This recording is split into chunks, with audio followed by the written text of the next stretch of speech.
En los últimos versículos de ese capítulo, que ha sido importante, sobre todo el énfasis ha sido animar nuestra fe, nuestro coraje, cuando estamos pasando por sufrimientos y tribulaciones, pero específicamente por causa de Cristo, como pidió nuestro hermano José Toledo, ¿verdad? Por los misioneros que hay alrededor del mundo, que están, como dice, al frente de la batalla, y están recibiendo, como dice, esos dardos directos del enemigo, y capítulos como el 4 de Segunda de Corintios es aplicativo para ese tipo de asunto, de situación, lo cual nos enseña a nosotros. Primeramente, el ánimo hacia nosotros ha sido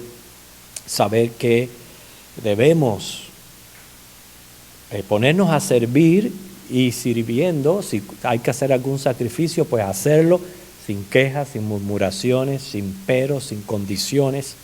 Esa es la idea que está presentando Pablo aquí. Y para ponerle un sello a todo lo dicho anteriormente, como decimos nosotros, ponerle la tapa al pomo, él menciona en el versículo 14 nuestra unión con Cristo y la esperanza que tenemos de resurrección. Dice, sabiendo, eso implica todo lo que él dijo anteriormente, de los sufrimientos que él padecía por Cristo, que el que resucitó al Señor Jesús, a nosotros también nos resucitará con Jesús y nos presentará juntamente con vosotros.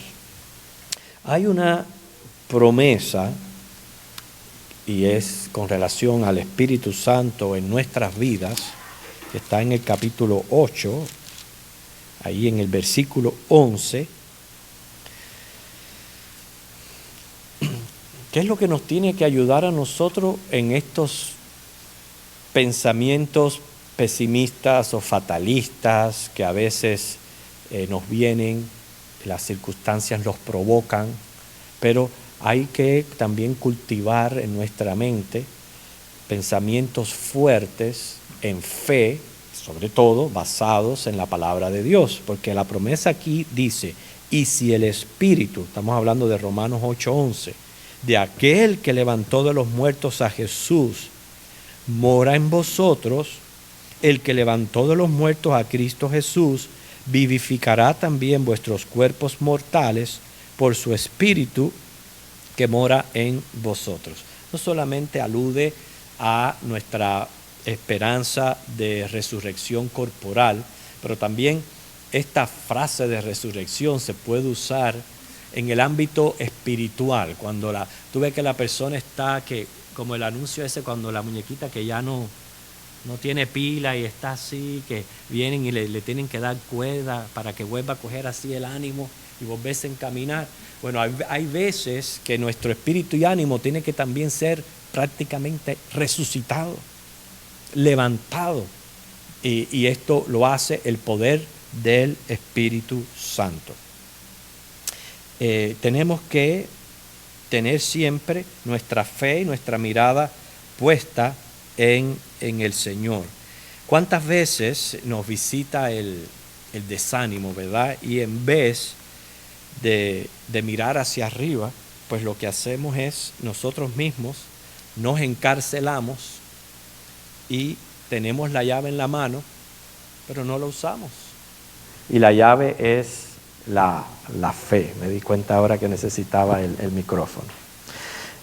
En estos días me enviaron en un correo electrónico un escrito que encontré, además de curioso, interesante por las cosas que uno ve en la naturaleza, muy aplicativo a este tema que estamos tratando de levantar el ánimo y la fe cuando estamos decaídos, con relación a 3 animales, lo que le sucede al buitre. Miren qué cosa tan interesante. Si uno pone un buitre en un cajón que mida 2 metros por 2 metros y que esté completamente abierto por la parte superior, esta ave a pesar de su habilidad para volar, será un prisionero absoluto. Y la razón es que el buitre siempre comienza un vuelo desde el suelo, pero con una carrera de 3 a 4 metros. Así que sin espacio para correr, como es su hábito, ni siquiera intentará volar, sino que quedará prisionero de por vida en una pequeña cárcel sin techo. Fíjense para que ustedes vean. Noten también el murciélago. El murciélago ordinario que vuela por todos lados durante la noche es una criatura sumamente hábil en el aire, pero no puede elevarse desde un lugar a nivel del suelo.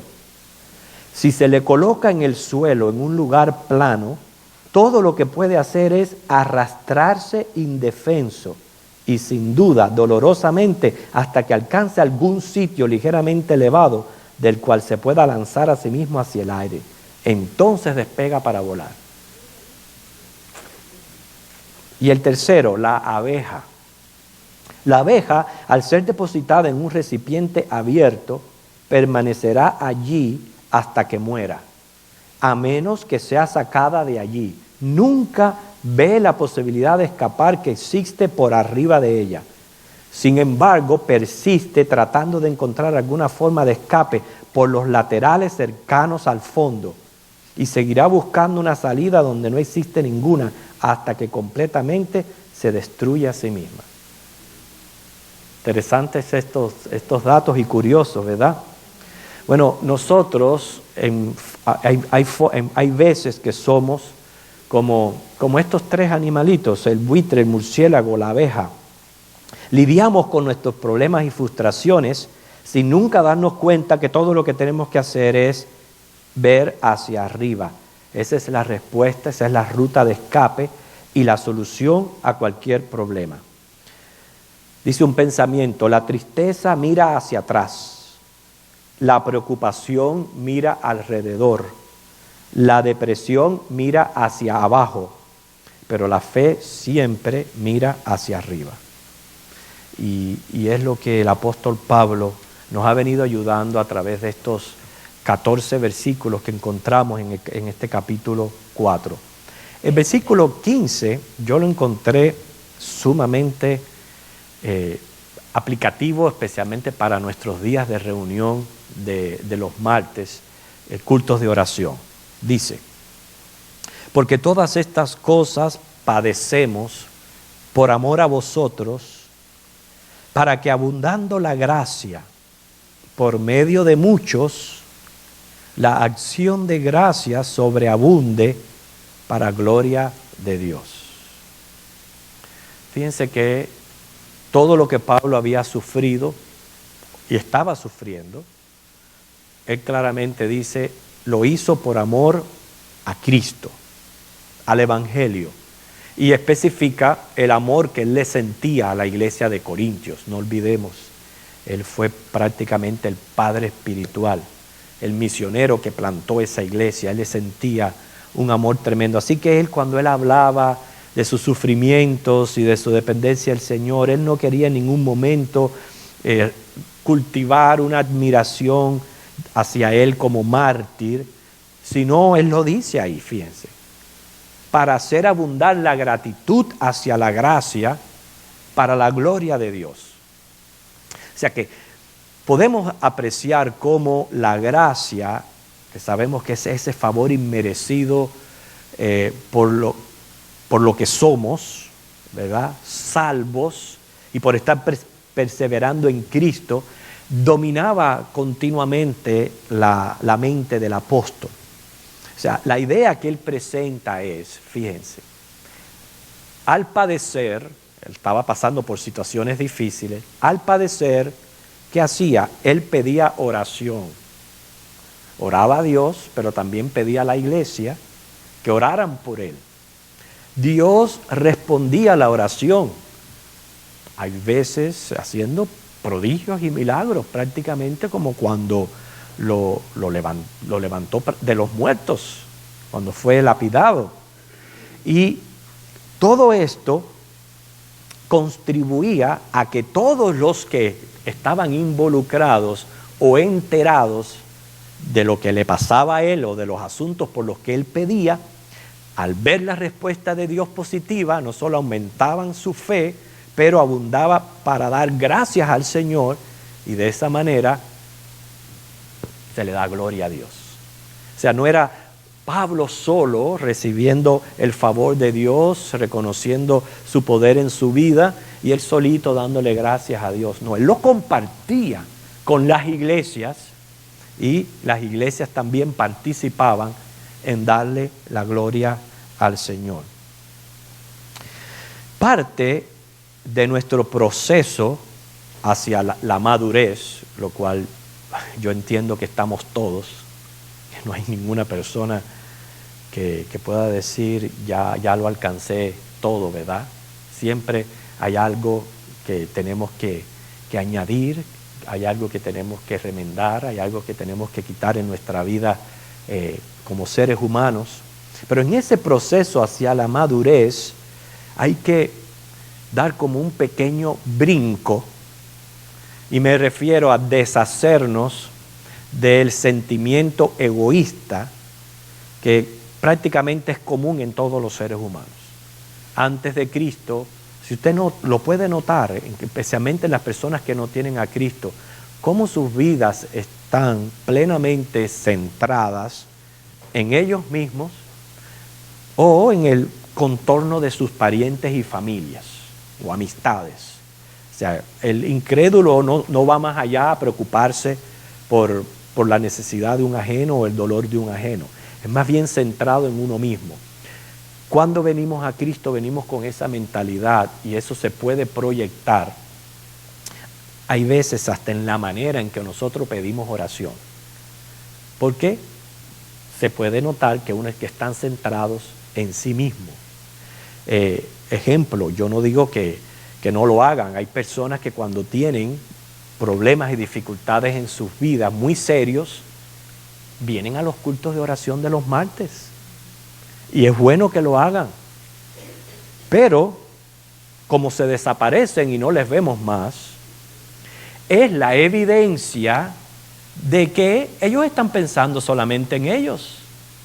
Ellos no están preocupados por los problemas y por las necesidades de otros. Entonces sí es muy bueno que oren por uno, pero ¿por qué no vamos a nosotros a orar por otros? Entonces ustedes pueden entender ahí que la palabra del Señor lo dice en Romanos 12:15, gozaos con los que se gozan, llorad con los que lloran. Hermanos, somos llamados a vivir en confraternidad cristiana. Por ahí hay muchos llaneros solitarios que, debido a que las iglesias tienen defectos, pues prefieren quedarse en casa practicando su cristianismo a su manera y evitan el congregarse, porque así ni ven los defectos ni se meten en problemas con los demás. ¿Pero ustedes creen que esa es la manera en que Dios quiere que practiquemos el cristianismo? Claro que no. Por eso dice el Señor en Hebreos, no dejen de congregarse. O sea, el Señor nos llama a la confraternidad cristiana. Número uno, porque en medio de todos esos defectos y problemas vamos a ir cultivando virtudes que nos hacen falta. O sea, en nuestras relaciones unos con otros. Pero además, tenemos que considerar que somos familia. Lo somos, hermanos. Nosotros tenemos una misma fe. Y además de eso, Dios nos ha colocado en una misma congregación para trabajar para su reino y para llevar todas las cargas unos de los otros. Entonces, hay que cultivar un interés por los demás. Cuando yo digo cultivar un interés por los demás, no me estoy refiriendo que es para entremeterse en la vida ajena o chismear. Hay personas que a veces pues toman el teléfono, pero es para chismear y enterarse de otros asuntos, o estarle manejando los asuntos a otra familia o a otro hermano. No es a lo que estamos refiriendo. Hay que respetar Hay un dicho que dice, su libertad termina donde comienza mi nariz. Y es muy cierto. Hay que respetar la libertad del hermano, pero la idea de la confraternidad, de venir a la iglesia, es estar al tanto unos de los otros, sea que para celebrar o para solidarizar o ayudar, a menos en lo que podamos, a las necesidades de las personas. Y lo menos que podemos hacer es orar e interceder, hermanos. Entonces, como dice, uno le está predicando al coro, porque ustedes son los que vienen los días martes y participan del culto de oración, etc. Pero bueno, a veces también estos estudios pueden verlo otras personas y que entiendan que para eso sirven los cultos de oración, para venir y no solamente con toda libertad contar nuestros problemas, ponerlos en las manos del Señor, pedir que otros oren por esos problemas, pero también estamos dispuestos, y ahí es donde se coloca esa palabra de interceder por las necesidades de mi hermano. Yo sé que hay asuntos muy personales y privados, y yo me alegro, y eso es algo que hemos cultivado aquí en la congregación, que si usted tiene un asunto privado que poner delante del Señor, simplemente pide una oración personal. Está bien, es un asunto que le respetamos, pero hay otras cosas que sí meritan que uno las pida y se lo diga a los hermanos. Pero hay hermanos que en ese aspecto son muy tímidos, pero es importante. ¿Por qué? Por lo que dice Pablo en este versículo 15. Dice, abundando la gracia por medio de muchos, la acción de gracia sobreabunde para gloria de Dios. Nosotros hemos estado intercediendo y orando por algunos hermanos en nuestra congregación. ¿Qué sucede cuando recibimos una buena noticia? Glorificamos a Cristo, glorificamos a Dios. Ahora, si esos asuntos no se conocen, no se ora por ellos o la persona ora en privado, pues él solito le da la gloria a Dios. Ese es el valor de la intercesión. Por eso es que a ese Señor le gusta el ejercicio de la oración. Él mismo dice, sean conocidas delante de mí las peticiones y las necesidades, pero también es porque hoy por ti, mañana por mí, siempre va a haber un motivo que presentar al Señor, sea mío, sea tuyo. La importancia de la intercesión es que une a la iglesia en un sentir, redunda para glorificar a Dios por su gracia, aumenta la fe de todos los involucrados y, hermanos, sobre todo cuando las peticiones por las que Pablo está aquí hablando son por causas ministeriales. Así que ese versículo 15 ya sabemos que sirve para animar el ejercicio de venir a la casa de Dios, no solo de poner mis necesidades, pero estar atento a las necesidades de otras personas y cultivar un poquito una mente más solidaria con los hermanos. No es que deje de orar por usted, esa es otra equivocación de las personas. Dicen, no, yo oro por todo el mundo menos por mí. ¿Pero por qué? ¿Acaso Dios no es suficiente? ¿O acaso Dios no es omnipotente para atender las necesidades de la otra persona y las tuyas también? Hay otros por ahí que se atreven hasta a decir, no, porque Dios está muy ocupado por los asuntos muy importantes de la vida y no tiene tiempo para los míos pequeños. ¿Usted no cree que eso es minimizar el poder de Dios? Usted ve como hay veces que cometemos errores en la manera que nosotros nos expresamos. No, Dios es suficiente para todo. Ahora, todo conlleva sabiduría, discernimiento, su tiempo. No significa que voy a venir aquí el martes a ocupar los 45 minutos en mi persona. Para mí esa es la parte más egoísta que puede experimentar un ser humano. Estamos en un culto donde habemos 40 personas.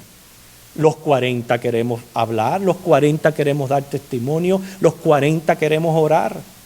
Entonces hasta en eso hay que también ser medido. Quiere decir, no voy a estar, ay Señor, oren por mi uña que me salió jorobada. No.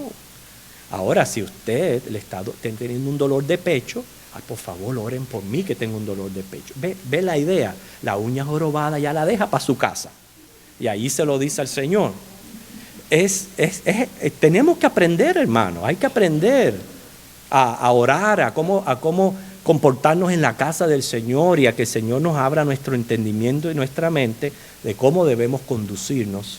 Pero lo más importante de todo eso es resaltar el valor de la intersección al Señor.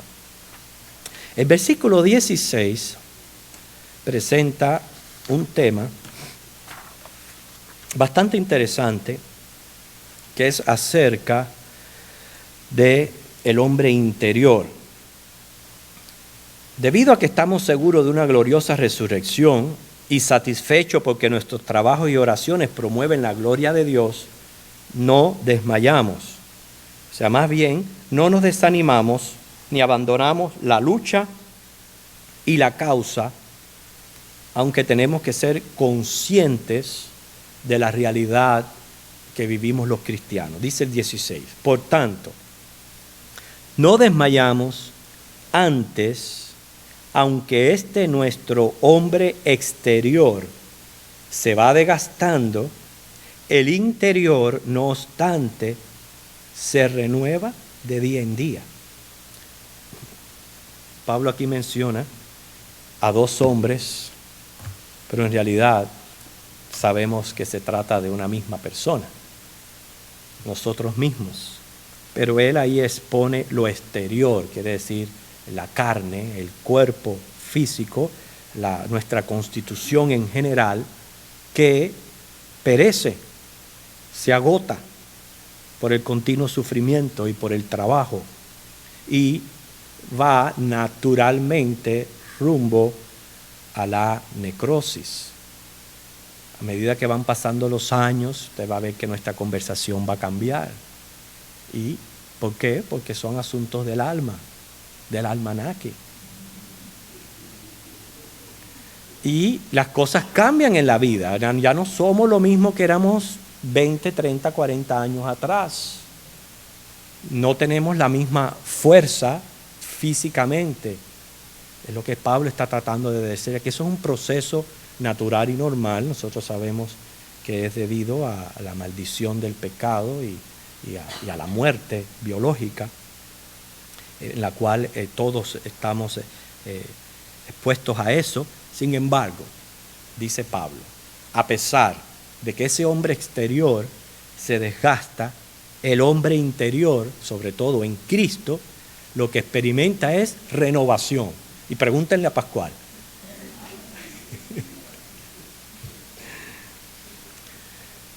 Pablo enseñaba la realidad acerca de la naturaleza espiritual y carnal, presentándola como si fueran, no que seamos dos, pero hombres batallando en nuestro interior. Romanos 7, del 15 al 25, un famoso pasaje donde él habla acerca de su lucha, la lucha espiritual que él sentía por dentro entre lo que era el hombre carnal y el hombre espiritual. Pero me gustaría leer Efesios capítulo 3, versículo 14 al 21.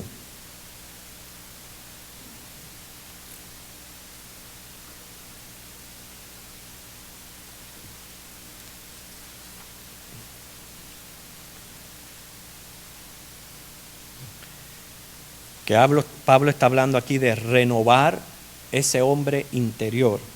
Efesios 3, 14 al 21 dice: por esta causa doblo mis rodillas ante el Padre de nuestro Señor Jesucristo, de quien toma nombre toda familia en los cielos y en la tierra, para que os dé, conforme a las riquezas de su gloria, el ser fortalecidos con poder en el hombre interior por su espíritu. Vamos a dejarlo ahí.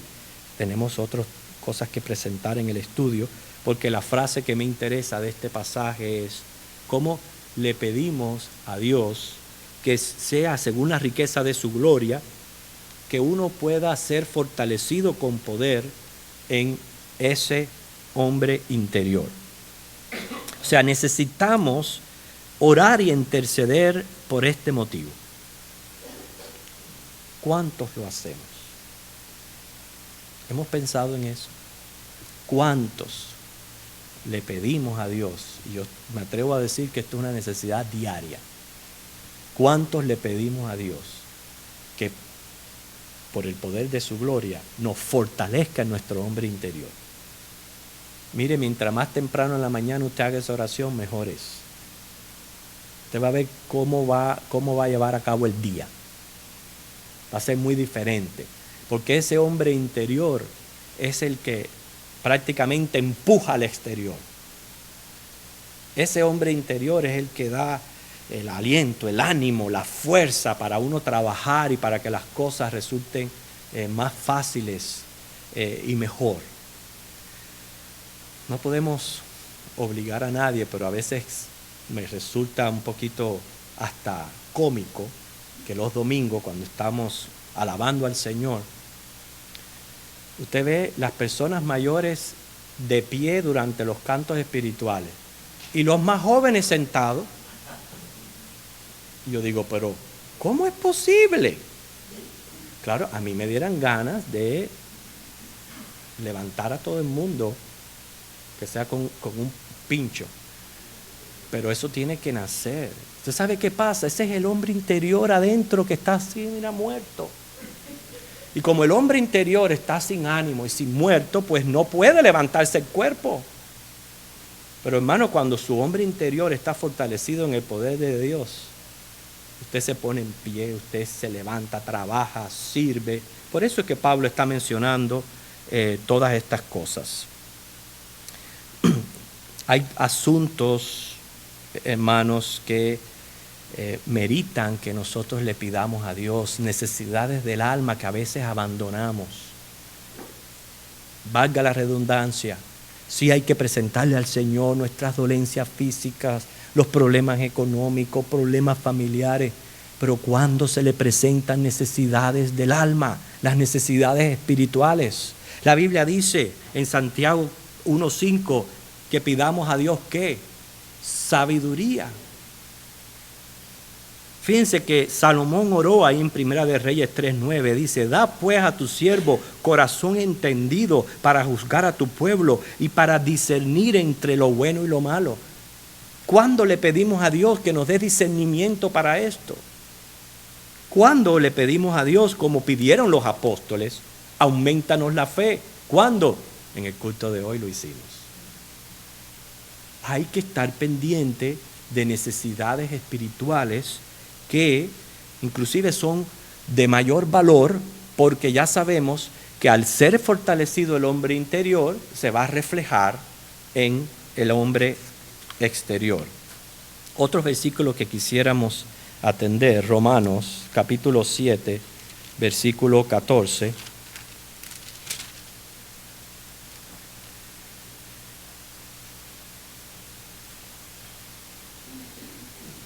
Porque no hay cosa peor que ignorar nuestra realidad, no estar consciente de la misma, porque después no podemos orar apropiadamente. Todavía, aunque cristianos, aunque somos de Cristo, como leíamos en nuestra lectura bíblica, no solo el espíritu, el cuerpo también es de Cristo, todavía estamos batallando con una naturaleza carnal.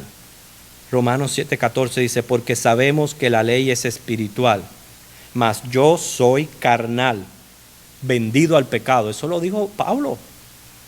Segunda de Corintios, capítulo 10, versículo 3 al 4.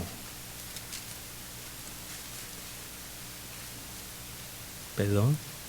Sí, Segunda de Corintios 10, 3 al 4. Pues aunque andamos en la carne, esa es la naturaleza carnal, no militamos según la carne, porque las armas de nuestra milicia no son carnales, sino poderosas en Dios para la destrucción de fortalezas. Los pentecostales creen que la vieja naturaleza fue suprimida o desaparece en la conversión. Y no es así. La vieja naturaleza desaparece cuando seamos glorificados. Es ahí cuando desaparece. Sí, hemos nacido de nuevo. Tenemos naturaleza espiritual, pero todavía combatiendo con una naturaleza carnal. Y esto es importante reconocerlo porque es cuando yo voy a pedir, como dice Pablo aquí, ser fortalecido en mi hombre interior, o sea, ser fortalecido en mi espíritu de manera tal que yo pueda mover ese hombre exterior, que ya entonces sería mi cuerpo y las cosas que yo hago con el cuerpo de una manera positiva. Las dos naturalezas demandan ser alimentadas. Por eso, sí, el llamado santo es que aunque hay demanda carnal, esta tiene que ser suprimida. Es muy diferente a ignorar la naturaleza carnal. Está, pero tiene que ser suprimida. O sea, nosotros tenemos que alimentar lo espiritual. ¿Cómo alimentamos lo espiritual? Congregándonos, leyendo la Biblia, orando, testificando, sirviendo al Señor, dedicando mi tiempo, mi energía al Señor. Ejemplo, puede ser que algunos de nuestra congregación en este mismo momento estén delante de los televisores mirando novelas. ¿Quiénes están alimentando su espíritu? Ustedes, que están aquí, como dice, en cuerpo y alma. Ellos están alimentando en este momento la carne. Entonces, a la hora de mostrar fortaleza, ¿quiénes van a estar más robustos y fuertes? Ustedes. ¿Entienden por qué habla Pablo aquí de un hombre interior y un hombre exterior? Y hay que atender a ese hombre interior, fortalecerlo en el poder de Dios para que así nosotros podamos levantarnos y recobrar el ánimo que necesitamos para continuar en adelante.